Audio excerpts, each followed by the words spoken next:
Hello, నేను మిసేశ్రావు. Iran Israel మధ్య జరుగుతున్నటువంటి యుద్ధం మరింత తీవ్రతరమైంది.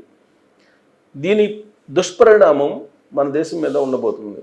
ఎలా అంటే ఆయిల్ రేట్లు పెరగబోతున్నాయి, బంగారం రేటు పెరగబోతుంది, ద్రవ్యోల్బణం పెరగబోతుంది, నిత్యావసర వస్తువుల ధరలన్నీ పెరిగే అవకాశం ఉంది. సో రాబోయే రోజుల్లో థర్డ్ వరల్డ్ వార్కి కనుక ఈ పరిస్థితులు దారితీసేటువంటి పరిస్థితులు వస్తే ఇంకా దారుణమైనటువంటి ప్రభావాన్ని మనం కూడా ఎదుర్కోవాల్సి వస్తుంది. మొన్నటి వరకు అమెరికా అధ్యక్షుడు ట్రంప్ తీసుకున్నటువంటి రెసిప్రోకల్ ట్యాక్స్ వ్యవహారం నడిచింది. అది అయిపోగానే పూర్తి స్థాయిలో అయిపోకుండానే పాకిస్తాన్ భారత్ యుద్ధం వచ్చేసింది.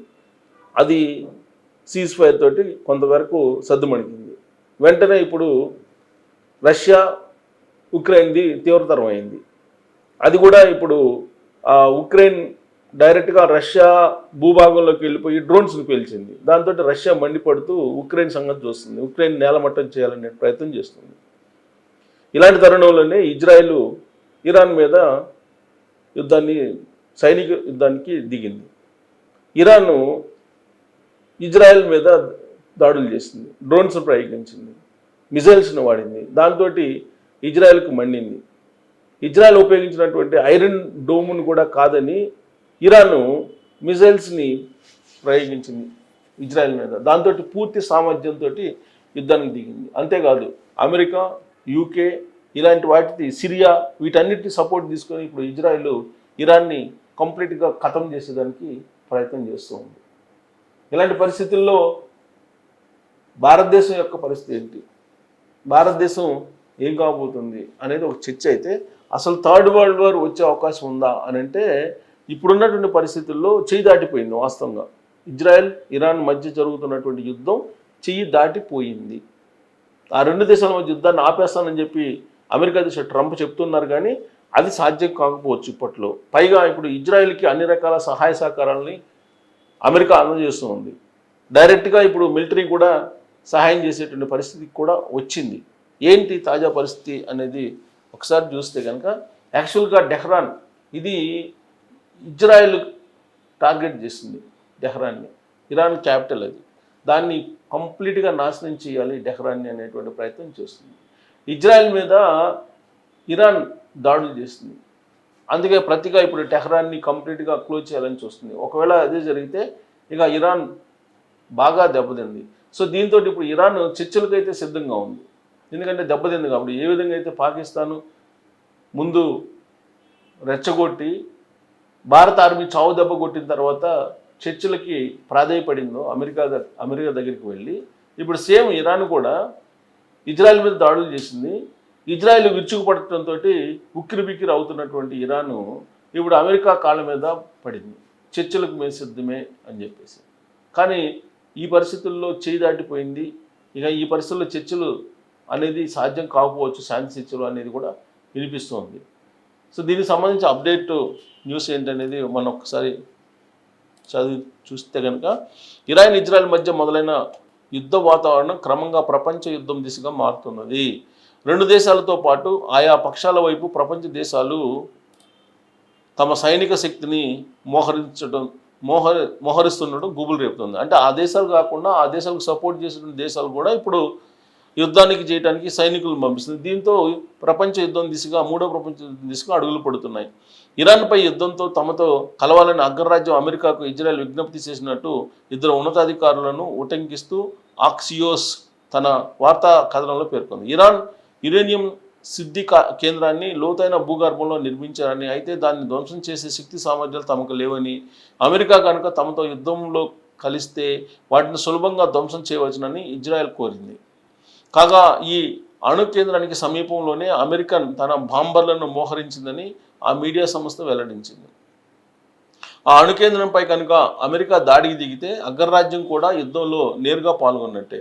అవసరమైతే తాము నేరుగా యుద్ధంలో అడుగు పెడతామని ఇప్పటికే ఇజ్రాయెల్ ప్రధాని నెతన్యాహుకు ట్రంప్ హామీ ఇచ్చారని ఆ వార్తా సంస్థ తెలిపింది. కాగా తమతో యుద్ధంలో పాల్గొనమని ఇజ్రాయెల్ విజ్ఞప్తి చేసిన మాట వాస్తవమేనని, దానిని తాము తిరస్కరించామని అమెరికా అధికారులు తెలిపారు. సాధ్యమైనంత వరకు చర్చల ద్వారా శాంతియుతంగానే సమస్యను పరిష్కరించేందుకు ట్రంప్ కృషి చేస్తారని పేర్కొన్నారు. మధ్య ప్రాచ్యానికి బ్రిటన్ చెట్లు.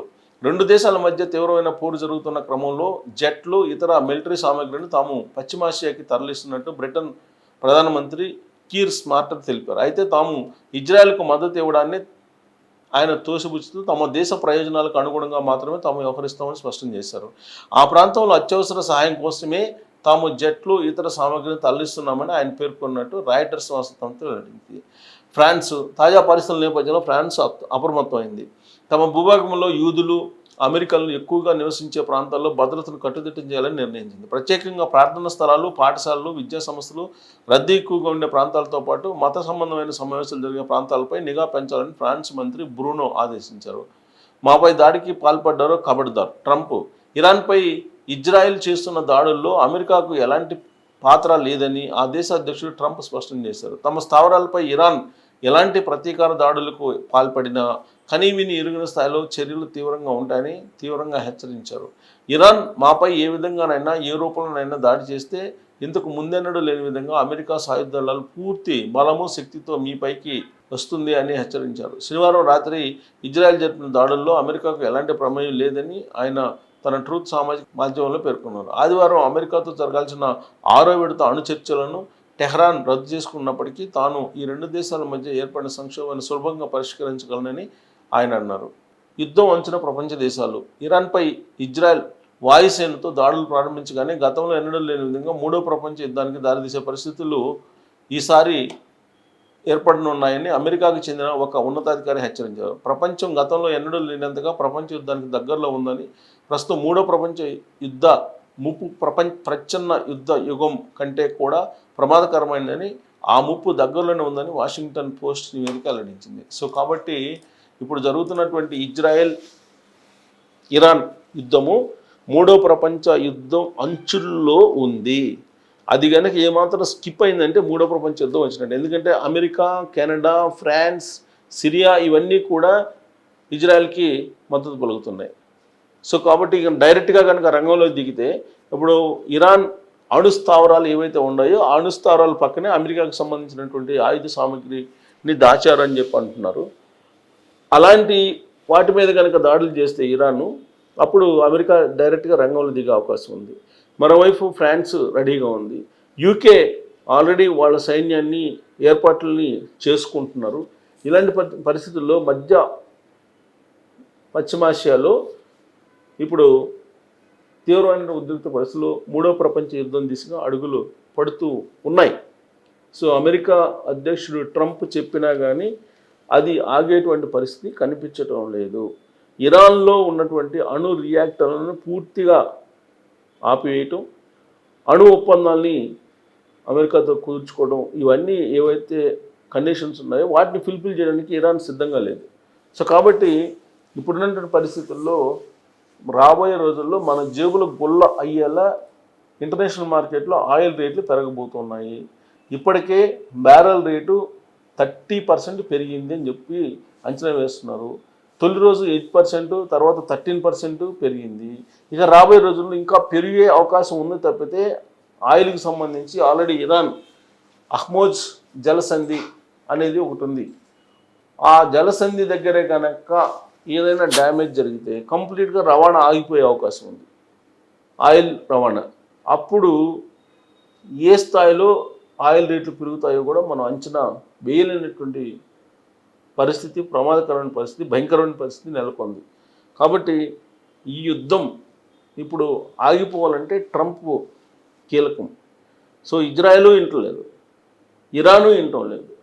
ఇలాంటి పరిస్థితుల్లో రాబోయే రోజుల్లో మనం మానసికంగా అంతర్జాతీయ ఆయిల్ రేట్ల పెరుగుదలకి సిద్ధపడి మన జేబులు గొల్ల చేసుకునే పరిస్థితి వస్తుంది. గోల్డ్ రేటు కూడా పెరిగేటువంటి అవకాశం ఉంది. సో దీని మీద మీరు కామెంట్ చేయొచ్చు. Thank you.